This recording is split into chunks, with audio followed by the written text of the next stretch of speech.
sur Flow. Et pareil, Flow, bon, on va parler de Flow, mais si vous voulez réellement l'implémenter, enfin voir comment ça s'implémente, cours APM. Hein. En fait, qu'est-ce que Flow? En fait, ça permet de faire ce qu'on appelle de la micro-segmentation. C'est quoi la micro-segmentation? En réalité, c'est ça. Si vous prenez un firewall classique, vous avez un firewall, vous avez des firewalls, c'est des appliances physiques, d'accord? Puis je le dessine, c'est ça. Et ça permet vous avez ici, par exemple, un réseau interne, vous avez une DMZ, et puis le réseau extérieur. Bon, je vais essayer de voir si je trouve des piles, parce que c'est pire en pire ce truc, là. Je vais remettre la pile qu'il y avait ce matin dedans, là. Il faudrait que je ce soir ces piles-là. J'espère que c'est la pile et que c'est pas c'est pas ça qui part en sucette, quoi.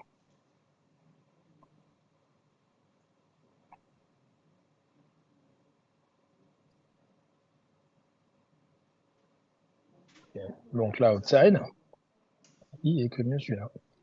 Avec cette pile-là, il est connu. Donc, outside, le firewall, ça c'est un firewall classique, d'accord? Le problème de ces firewalls-là, c'est qu'ils sont en mode inline. C'est-à-dire, il faut que le trafic traverse le firewall, soit comme ça, soit comme ça, soit comme ça, ou qu'est-ce que j'aurais oublié, comme ça, d'accord? Pour qu'il puisse sécuriser le trafic. Et puis après, les critères de sélection d'un trafic, ben, va être basé sur du TCP/IP classique, c'est-à-dire 1 et 2, vous savez, le niveau 2. Hein.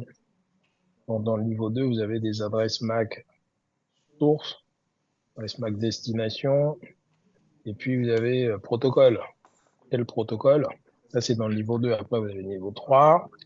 Dans le niveau 3, ça va être adresse IP source, adresse IP destination, numéro de protocole.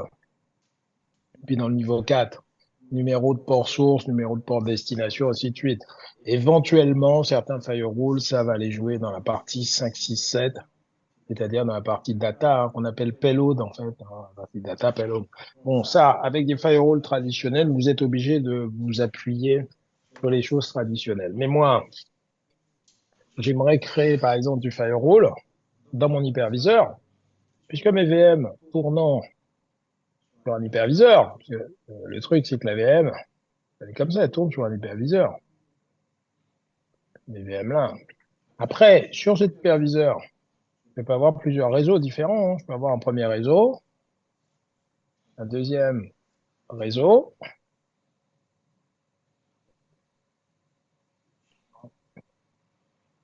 je vais mettre en rouge.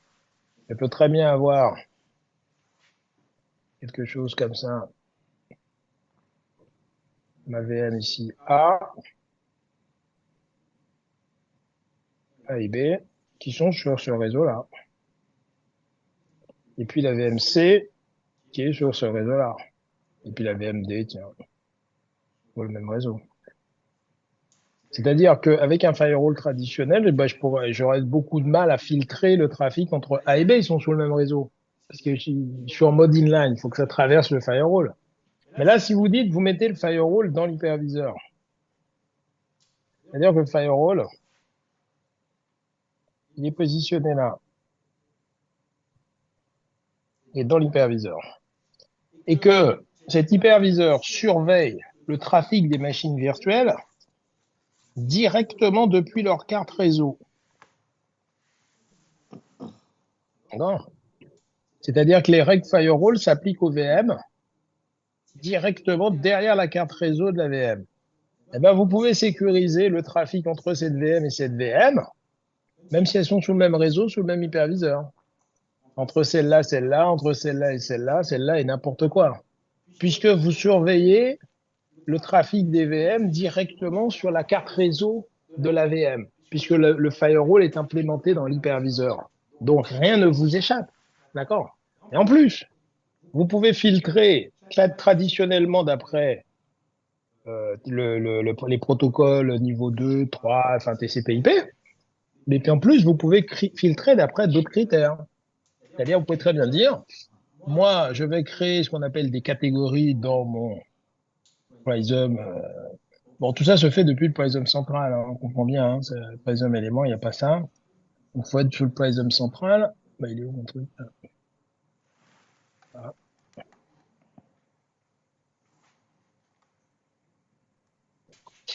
pourquoi il ne switch pas Excusez-moi.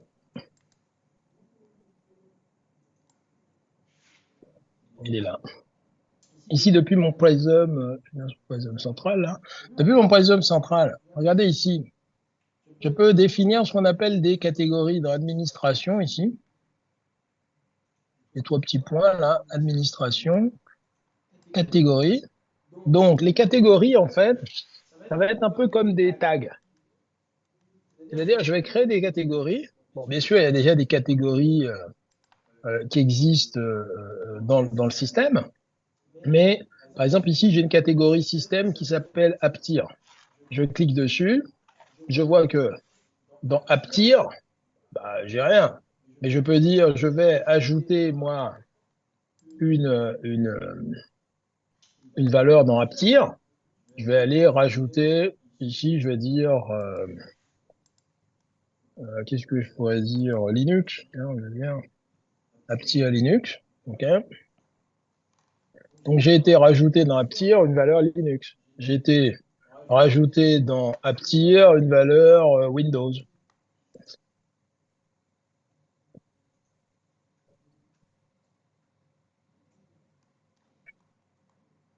Windows. OK. Donc, j'ai créé ici dans AppTier une valeur Linux, une valeur Windows. Et je pourrais très bien dire, j'ai des machines virtuelles. Je vais taguer certaines machines virtuelles comme ce sont des Linux. D'accord? Donc, cette machine virtuelle, c'est un Linux. Je vais la taguer. Donc, je vais lui associer la catégorie euh, apti à Linux. C'est dans Action ici. Catégorie, manage catégorie. Je vais lui associer app Linux. Parce que c'est un Linux. Pas de souci. Yes. Donc, je lui associe app Linux. Je sauvegarde. Donc, elle est dans le app Linux.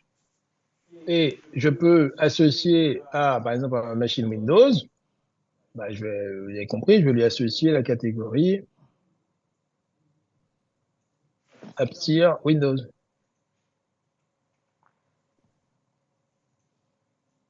C'est comme ça, elle est taguée. Elle est taguée, celle-là est taguée Windows, je t'ai tagué Linux. Et grâce à ça, je pourrais définir la sécurité, c'est-à-dire générer, dire qui j'autorise. Par exemple, si ça, tout ça c'est tagué Linux, Linux, Windows, Windows. Je peux très bien dire les Linux peuvent dialoguer entre elles, mais ne peuvent pas dialoguer avec les Windows. Les Windows peuvent dialoguer entre elles, peuvent pas dialoguer avec les Linux. Donc, j'ai des critères autres de sélection que simplement TCP/IP, l'adresse IP, machin, etc. Mhm. Je base ça sur des tags. Donc, ça c'est ce qu'on appelle de la micro-segmentation. Bien entendu, c'est disponible dans le Prism. Ce truc, pourquoi il bascule pas là. C'est possible dans le Prism central. Il faudra taguer les VM. Il faudra aussi activer le flow, hein, en fait. Hein. Vous voyez que c'est un service à activer. Il faut activer ce qui s'appelle micro-segmentation dans Prism central. Enable App Management, c'est la partie, comment il s'appelle, calme. Hein. Et quand vous faites ça, vous pourrez créer des règles de sécurité, et c'est ça qu'on appelle flow tout simplement, hein, basées sur, en utilisant de la micro-segmentation. Et donc basé sur des critères qui vont être des tags, mais ça permet de tout définir par politique hein, de sécurité. Donc, le gros avantage d'une politique de sécurité, regardez si je reprends ça, c'est que moi je définis mon security policy comme ça. Bon, j'ai défini ça dans le Prism central, d'accord? C'est poussé dans le firewall qu'il y a dans chaque hyperviseur et ça surveille les VM directement sur l'hyperviseur.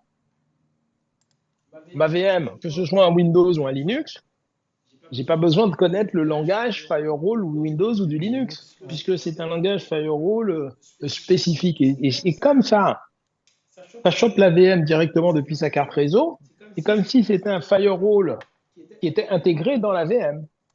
Parce que la plus belle granularité, c'est quand le firewall est intégré dans la VM.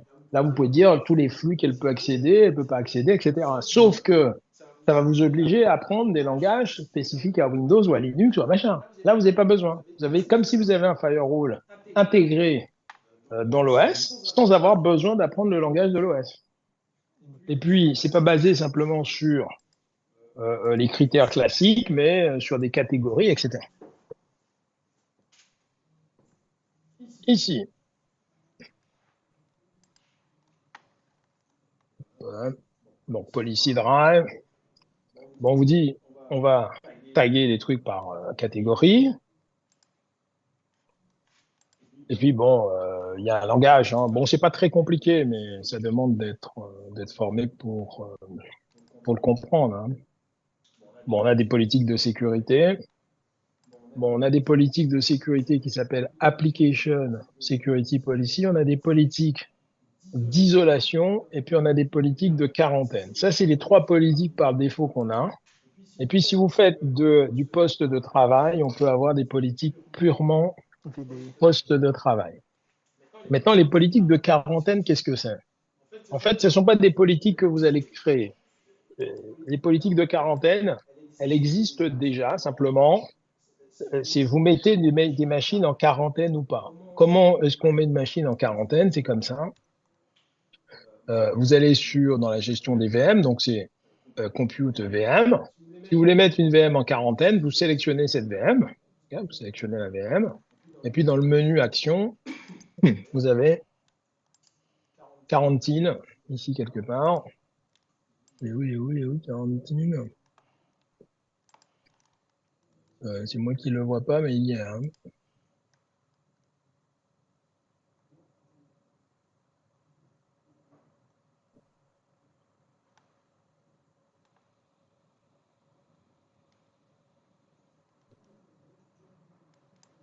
C'est bizarre ça.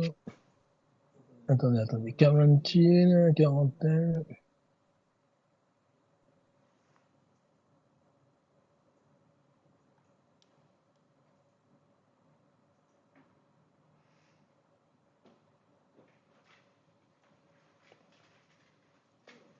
Mais vous avez activé la micro-segmentation? Non, mais il me semblait que c'était actif, enfin que c'était par défaut, quoi. Il n'est pas là. Ouais, c'est bizarre ça. Attendez, hein, je refais un test là. Non, la micro-segmentation, faut l'avoir activée aussi pour les autres politiques, mais normalement, il me semblait qu'il y avait manage quarantaine, hein, mais eh ben, visiblement, non. Ben, nous, on l'a, hein. Je sais pas, moi je l'ai en tout cas, je sais. Ouais, enfin, il aurait dû apparaître moi aussi, hein, tiens, tu es bien au bon endroit, VM. Ouais, en fait, quand vous allez sur une VM, là, dans les menus actions, il y a bien un manage quarantaine. Vous me confirmez? Oui, pour moi. Oui. Donc, je sais pas pourquoi moi il apparaît pas. Manage quarantaine. Bon, c'est bizarre. Bon, le Prism central, je pense que tu veux pas le faire. Il devrait être désactivé que sur le Prism central. Bon, je sais pas, il y a une petite exception chez moi là. Je sais pas pourquoi, parce que des fois je vais là et je le montre et ça, il est activé. Hein. Le fait qu'il soit pas activé, qu'est-ce que j'aurais pu faire? Il y a rien fait de particulier là. Bon, mais c'est pas grave. En fait, c'est les politiques de quarantaine. D'accord? J'essaierai de réfléchir pourquoi il est pas. Hein. Je vous expliquerai si je trouve. Mais les politiques de quarantaine, c'est pour Non, isoler si la les VM. micro-segmentation n'est pas activée, le menu disparaît, hein, je confirme. Ah ouais, donc il faut activer la micro-segmentation. Ok. Non, c'est pas ça disparaît. Euh, euh, bon, par défaut, la micro-segmentation n'était pas activée. Il me semblait qu'on le voyait. Hein. Bon. La quarantaine, ça sert à quoi? Ça sert à dire, je vais isoler une VM. Donc, en fait, comment ça s'active? Vous allez, c'est pas une politique que vous créez, hein. Vous allez, vous dites, j'isole cette VM, je la mets en quarantaine. Donc, quand vous mettez la VM en quarantaine, eh ben, rien ne peut rentrer dans la VM, rien ne peut sortir. Donc, vous avez deux types de quarantaine. Soit une quarantaine fortée, où rien ne peut rentrer, rien ne peut sortir.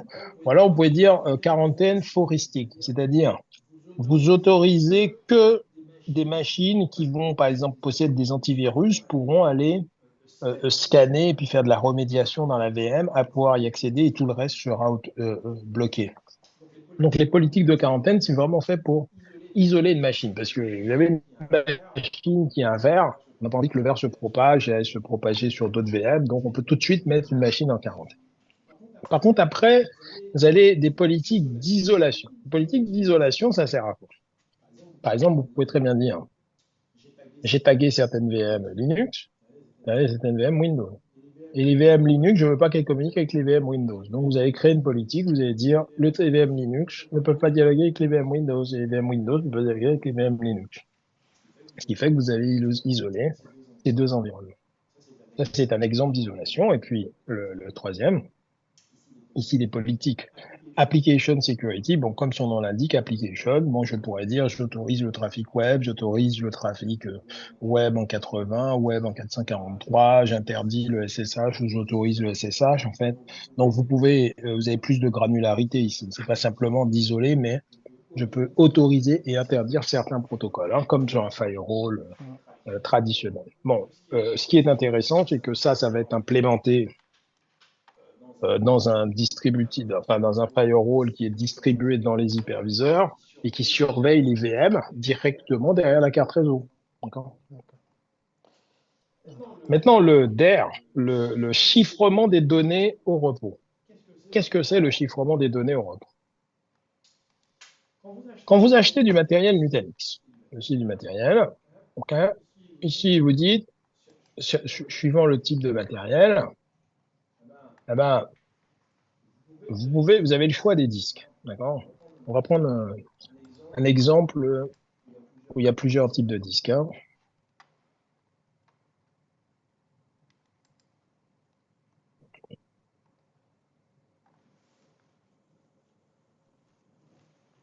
Ici, je vois que du SSD, du NVMe SSD ou du SSD SAID. Et on va prendre celui-là. Donc, qu'est-ce que j'ai comme type de disque? Le disque de boot. Les deux disques de boot qui sont des disques classiques, hein. C'est là où il y a l'hyperviseur et CVL. Et puis après, les disques de capacité. Mais les disques de capacité, vous choisissez une ligne. Soit vous dites, je suis en full SSD, full flash. Okay, ben, c'est tant de disques avec tant de capacité en SSD. D'accord? Ou alors, vous pouvez dire, je vais prendre une solution hybride. OK. Mais là, attention, c'est de l'hybride, c'est déjà du hybride haut de gamme, là, hein, parce que c'est du NVMe et du SSD. Mm. Parce que certaines possibilités, c'est SSD, HDD. Ça, c'est de l'hybride aussi, mais là, c'est déjà de l'hybride haut de gamme, parce que c'est du NVMe, SSD. C'est mieux que le All SSD, hein. Ouais, D'accord? ouais, c'est ça. Mais c'est de l'hybride. Après, vous pouvez dire All SSD, SAID. Ce qui m'intéresse, c'est le SAID, là. Le SAID, c'est pour Self Encryption Attends. Disk. Disques avec qui sont auto-chiffrés, en fait, tout simplement, hein. Donc, des disques sur lesquels les données sont chiffrées. Donc, bien sûr, ça, c'est pour ce matériel-là. Si je regarde un autre cas, par exemple, celui-là, tiens, il y a un peu plus de possibilités. Bon, vous voyez, ça peut être All SSD SAID, All SSD sans SAID, NVMe SSD, mais ça peut être SSD HDD SAID, etc. Donc, Self Encryption Disk. Comment fonctionne un disque de type Self Encryption Disk? Ça fonctionne comme ça. C'est-à-dire, vous avez le disque, mais un disque ne fonctionne jamais tout seul. Un disque, il est géré par quoi? Ben, il y a une carte HBA, une nappe qui gère le disque. Mm. Et quand vous avez un disque SAID, les disques SAID fournis par Nutanix sont toujours certifiés FIPS 140-2. Bon, la certification FIPS 140-2, vous savez, c'est une certification qui, dans le monde du chiffrement, des algorithmes de hash, de chiffrement, on va dire quels sont les algorithmes qui sont certifiés, ceux qui sont pas certifiés en général. Ceux qui sont certifiés, c'est ceux qui n'ont jamais été cassés, etc. Par exemple, l'AES est certifié par le FIPS. Le DES n'est pas certifié, par exemple. Le DES, il y a le triple DES. Le triple DES, c'est un algorithme fort, hein, le triple DES. Hein. Mais le DES, c'est un algorithme, c'est 56 bits, DES.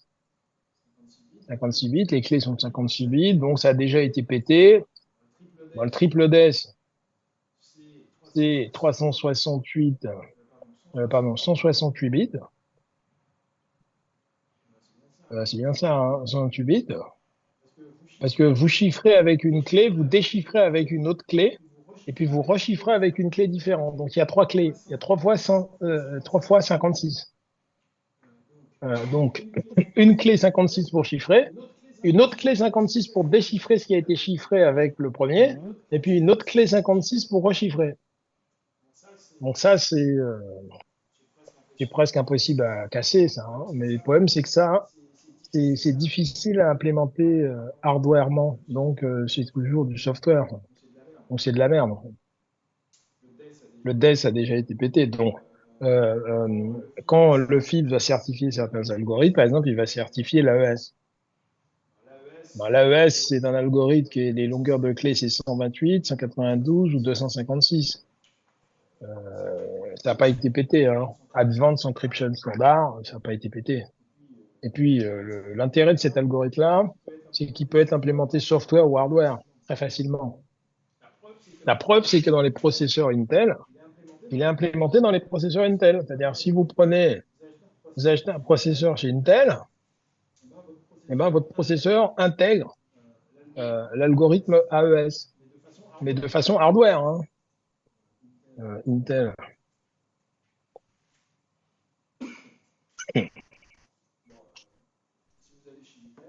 Bon, si vous allez chez Intel, c'est arc.intel.com.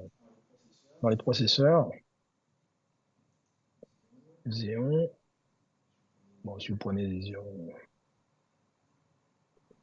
Intel, Xeon, bon, je vais en prendre, on a 24 cœurs, il n'y a pas les 24 cœurs qui traînent. Bon, je vais prendre celui-là à 12 cœurs, c'est pas grave.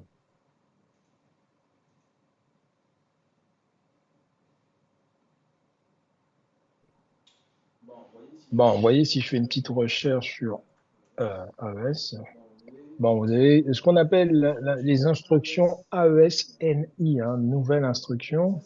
Ça, c'est implémenté dans les processeurs. Je veux dire, c'est implémenté hardwarement dans les processeurs, hein, puisque ça veut dire qu'il y a un ASIC dans le processeur spécialisé pour faire de l'AES.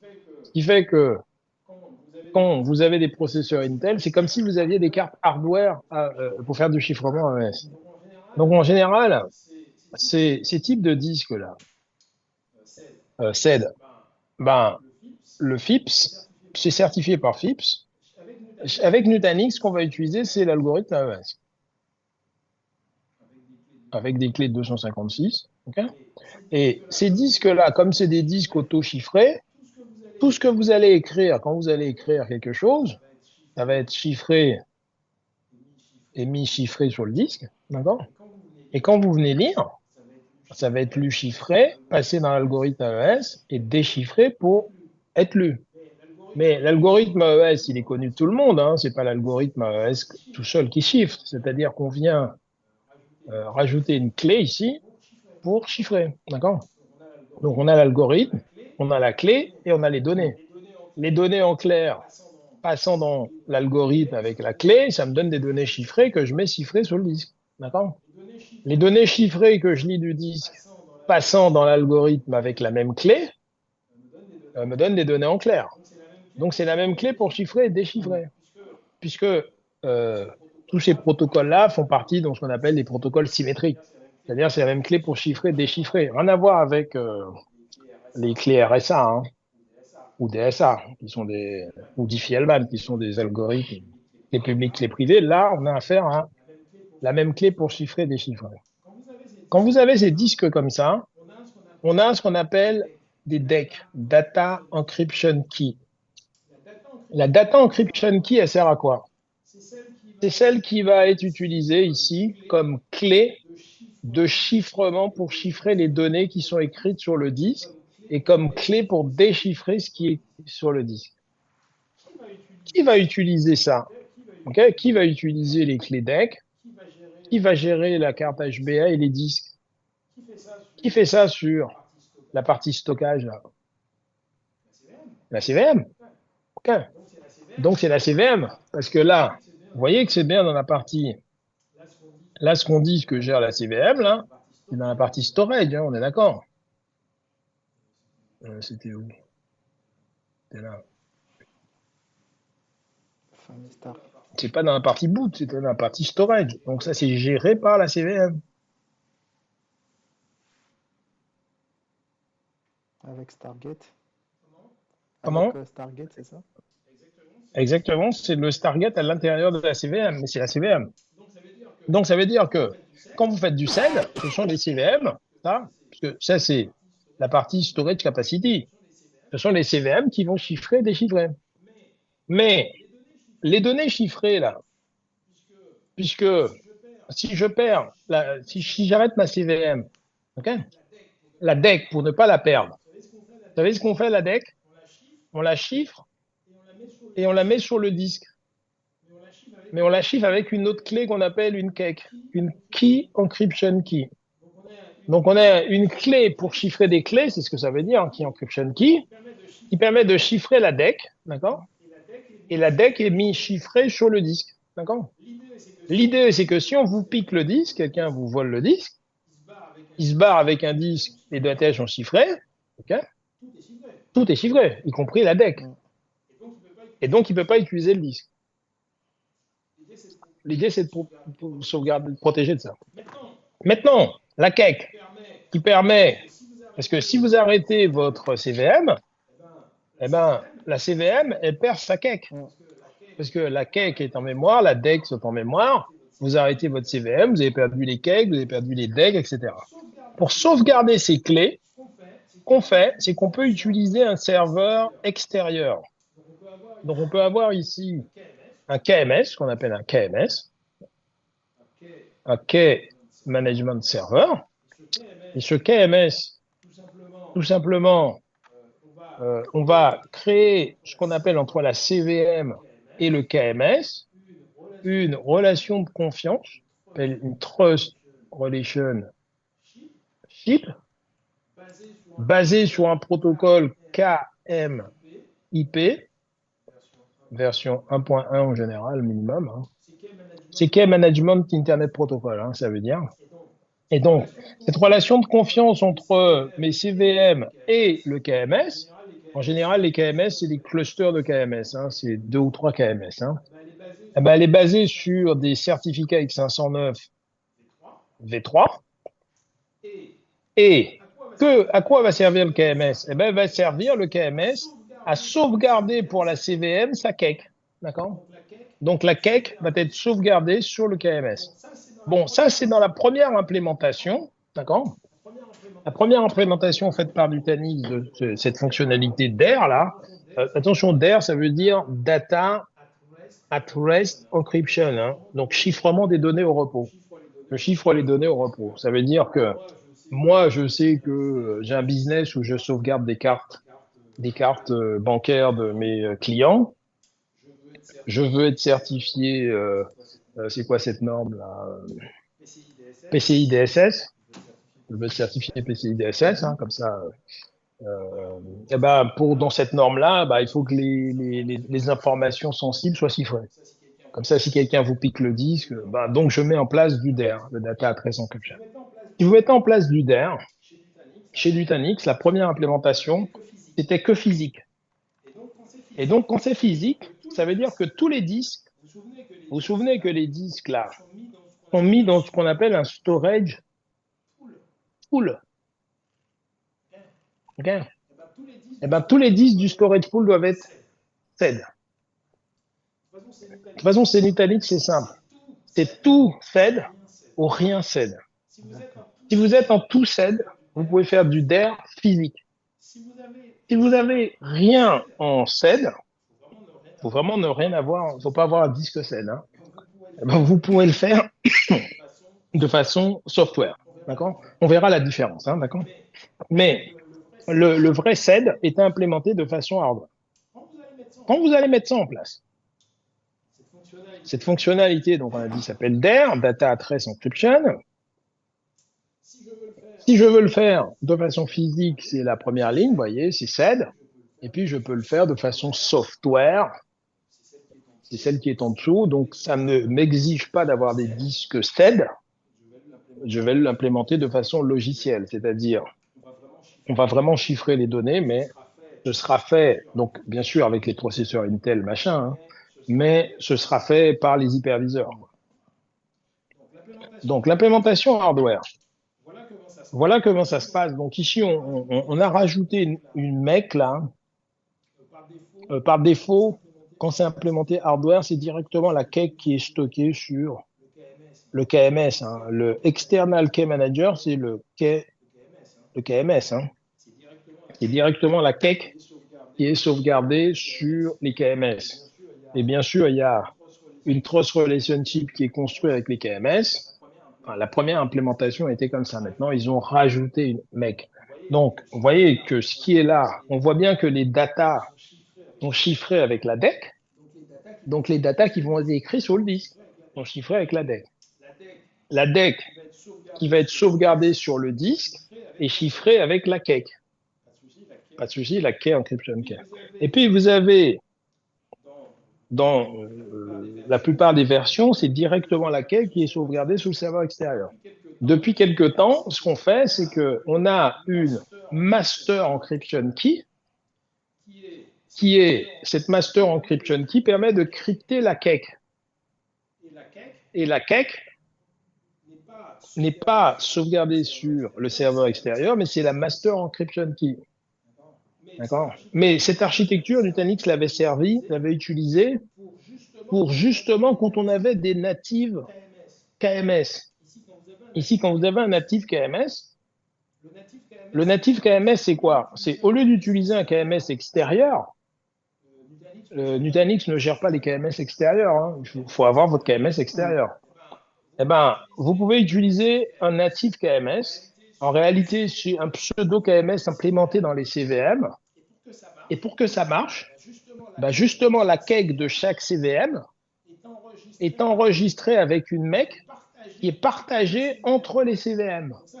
Comme ça, quand vous arrêtez une CVM, si elle a besoin d'être arrêtée parce que l'hyperviseur doit être mis à jour, etc., quand elle retourne dans le cluster, elle récupère la MEC, la Master Encryption Key, des autres nœuds du cluster. Ça lui permet de déchiffrer sa cake, et avec sa cake, elle peut déchiffrer les decks de chaque disque. D'accord ? C'est compliqué. Hein. Et donc, ces fonctionnalités-là, c'est sympa, mais il faut avoir la bonne version de licence Nutanix pour pouvoir l'utiliser. Regardez, on retourne sur la partie licence. Regardez ici, en termes de licence, qu'est-ce qu'on a?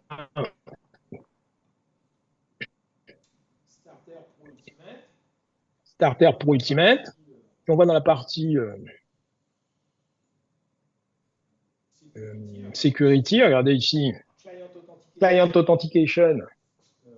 La première colonne, c'est Starter, milieu pro, Ultimate. Hein.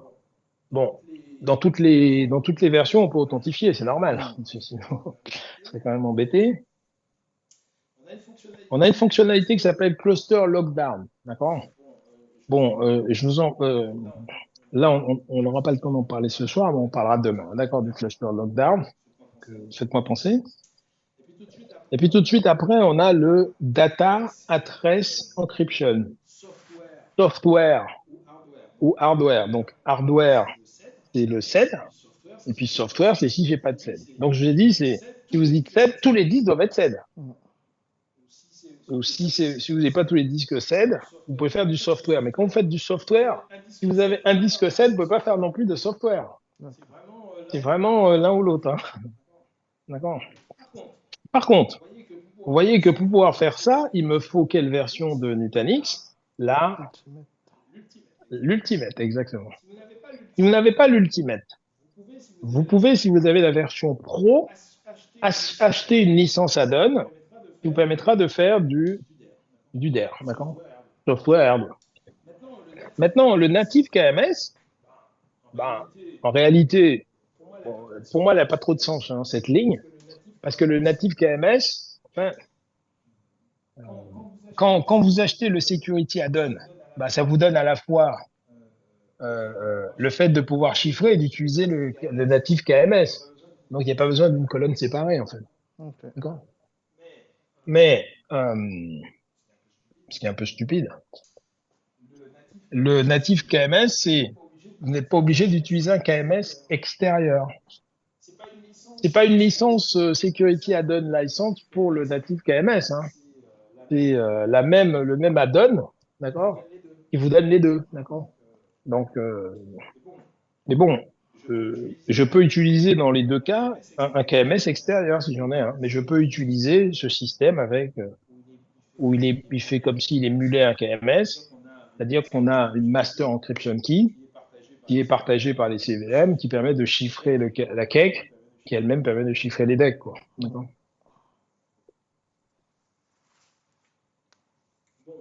Bon, regardez, moi ce que je vous propose, on fait ce lab-là, mais sur cette partie-là, parce que ne pourrait pas être fini, mais il faut que je vous montre le. C'est quand même un peu con, hein, qu'ils aient pas inclus le truc pour chiffrer les disques nativement dans la licence open. Starter? Ouais. Ouais, mais tu sais, c'est des. Ces trucs-là, en fait, faut le voir comme ça. Tu as des ingénieurs qui font des trucs, qui développent machin, ils font des trucs, ils s'amusent. Et puis après, tu as des financiers qui disent, voilà, voilà ce qu'on va faire pour le rentabiliser. Hein. Bon, les financiers, ils en ont rien à foutre. Hein, ce qu'ils veulent, c'est que quand tu as besoin du truc, tu payes, quoi. Donc voilà Ouais. pourquoi il n'est pas fait de base. C'est pas plus simple, c'est aussi simple que ça. Hein. Eux, les financiers, ce qu'ils veulent, c'est faire de l'argent. Hein. Parce que quand un cluster Nutanix, tu es en starter par défaut, regarde, le cluster lockdown, tu l'as pas, le chiffrement, tu l'as pas. Mais c'est pas que ça. Après, tu vois, tu es limité à 12 nœuds dans le cluster. Donc, si toi, demain, tu dis, moi, mon cluster, je suis à 10, je voudrais passer à 16, ben là, tout de suite, il faut que tu achètes une pro. Hein. Si tu achètes une pro, et puis demain, tu te dis, bah, moi, je voudrais pouvoir chiffrer les données. Ah ben, tu te dis, ah ben mince, j'ai pas acheté une pro, mais pour chiffrer, j'ai pas Ultimate. Ah ben, va falloir que j'achète un add-on. Ben, voilà comment il raisonne, en fait, hein, tout simplement. Hein. Et donc, l'idée, c'est de faire acheter de la licence. Hein. Mais moi, je suis d'accord avec toi, on aimerait avoir toutes les fonctionnalités, même dans le. Ici, là, ce que vous utilisez, là, la version de Nutanix que vous utilisez des VM dans une version qui s'appelle Community Edition. Donc, ça s'appelle Nutanix Community Edition. C'est une VM. Pour le Poisum central aussi. Hein. Et dans cette VM, il y a l'hyperviseur. C'est comme ça. Hein.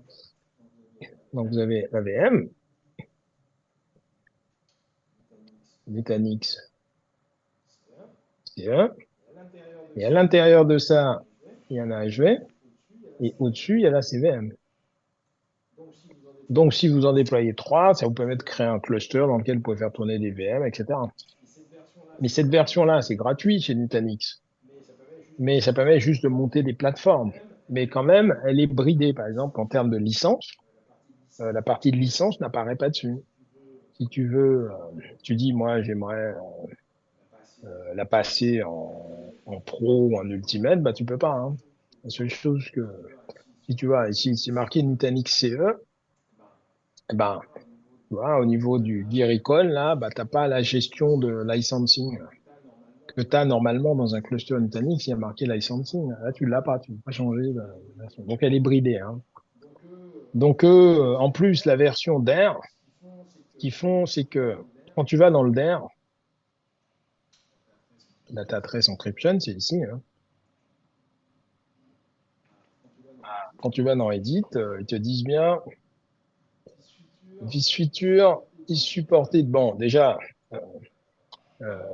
Comme il est sur un Prism central, il me dit que c'est supporté dans le Prism central, mais normalement, il aurait dû me dire que j'ai besoin de la licence, d'accord? Parce que par défaut, j'ai besoin de la licence. Bon, ici, qu'est-ce que j'ai comme possibilité? Native, c'est-à-dire local KMS. Ici, native KMS remote, c'est-à-dire un KMS géré par Nutanix, mais pas dans ce cluster, dans un autre cluster, ou un external KMS. Un KMS. Bon, forcément, pour l'external KMS, il y a une relation de confiance à créer qui est basée sur un certificat. Bon, il y a toute une façon de mettre ça en place. Hein. Mais ça, c'est